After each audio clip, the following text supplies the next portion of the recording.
Aima, weight lose करने के लिए तो सब आ जाते हैं, वेट गेन करने के लिए भी क्या कोई आता है?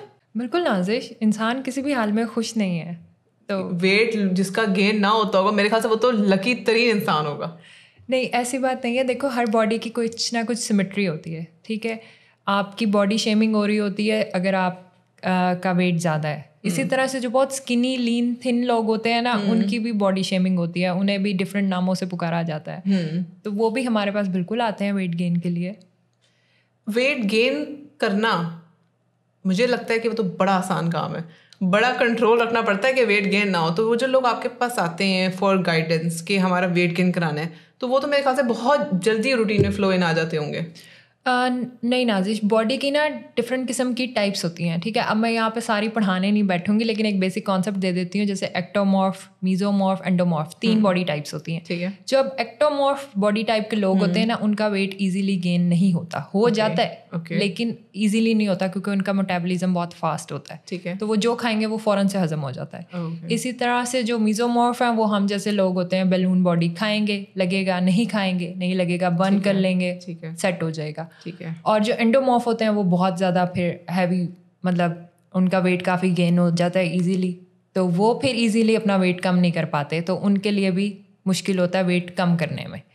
तो अब जिन लोगों ने वेट गेन करना होता है वो होता है एक्टोमॉर्फ, लेकिन कुछ टिप्स होती हैं, अगर वो फॉलो कर लें, उनका वेट भी इजीली गेन हो जाता है। फिर क्या ये मिथ है कोई कि जीन्स में है भाई वेट गेन होना, कि सारा खानदान मोटा है इसलिए मोटे हैं, ये सारे कश्मीरी बट हैं ये तो हैं ही मोटे? मतलब क्या इसका कोई है कॉन्सेप्ट? बॉडी टाइप्स पे ही डिपेंड कर रहा होता है टोटली। यानी कि अगर कोई कश्मीरी बट भी है, वो मतलब it is all you eat that is on you, आप जो खा रहे हो वो लगा रहे हो, उसमें आपके जात या उसका कोई लेना देना नहीं। बिल्कुल इस तरह से नहीं है, आपका सिंपल है। अगर आपका कैलोरी इनटेक से ताल्लुक है, ठीक है, आप ज्यादा खाएंगे आपको लगेगा, आप कम कर देंगे आपका वेट कम होना शुरू हो जाएगा। कैलोरी काउंटिंग को बहुत मुश्किल समझा जाता है, कैलोरी काउंटिंग को आसान कैसे बनाया जाए?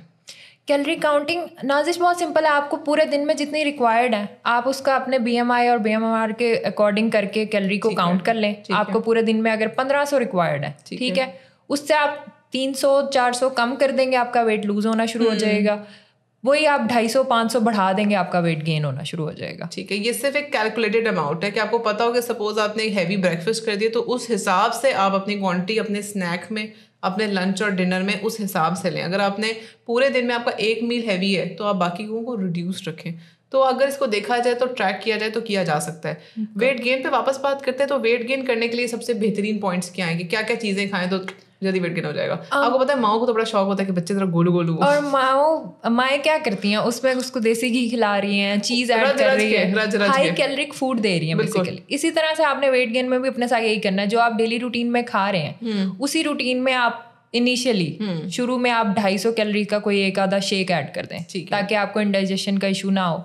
वो जब आपको हजम होना शुरू हो जाए, साथ के साथ आप वीक बाय वीक अपनी कैलोरीज बढ़ाते जाएं। आप उसी 250 कैलोरीज के शेक के साथ बाद में अपनी प्रोटीन की इंटेक बढ़ा दें। जितना आप आम रूटीन में ले रहे हैं लीन मीट की फॉर्म में, उसको थोड़ा सा ज़्यादा कर दें। इसी तरह से आप फिर आहिस्ता आहिस्ता करके अपनी कैलोरी इंटेक को सबसे पहले बढ़ाएं। अब एड ऑन्स होते हैं हमारे पास, जो पीनट बटर हो गया, चॉकलेट हो गई, बटर हो गया, मलाई हो गई, इस तरह की चीज़ें अपनी डाइट में ऐड कर ली। फिर एक्सरसाइज बहुत इंपॉर्टेंट है वेट लूज करने के लिए भी, वेट गेन करने के लिए भी। ठीक है, लूज करने के लिए हमारे पास कार्डियो होता है। बहुत से लोगों को ये कॉन्सेप्ट समझ नहीं आता। कार्डियो आपका फैट लॉस करने में मदद करता है, और हमारे पास जो स्ट्रेंथ ट्रेनिंग की एक्सरसाइजेज हैं वो हमारे मसल्स को टोन और डिफाइन करती है। हमारा मसल मास बढ़ता है तो हमारा वेट ऑटोमेटिकली बढ़ता है। तो आप एक्सरसाइज करें, स्ट्रेंथ ट्रेनिंग की एक्सरसाइज करें, और उसके बाद आके अपने मसल्स को फ्यूल अप करें। उसमें प्रोटीन शेक्स होते हैं, प्रोटीन शेक्स घर पे भी बनाए जा सकते हैं, ज़रूरी नहीं आप प्रोटीन पाउडर्स पे जाएं। सही। इसमें मैं वही नोटिस करी थी जो आपने पॉइंट्स बताए, इसमें ये नहीं है कि वाकई कि आपने वेट गेन करना है तो पकड़ के मीठे की पूरी दुकान खरीद ली और टक टक टक टक टक। नहीं, हेल्दी ईटिंग करनी है, हेल्दी ईटिंग करनी है, कैलकुलेटेड करनी है, और तरीके से लेके चलना है। ये नहीं कि सुबह दोपहर शाम शेक ही शेक चढ़ाए जाओ। बिल्कुल गंदी चर्बी वाला मांस नहीं चढ़ाना, हमने अपना मसल मास गेन करना, मसल मास इंक्रीज करना है। अपना अंदर का फैट कंटेंट इतना नहीं बढ़ाना, बंदा देखे भी तो लीन टोन्ड लगे, ना के गेंद, वही सिमेट्री रहे उसकी बॉडी में।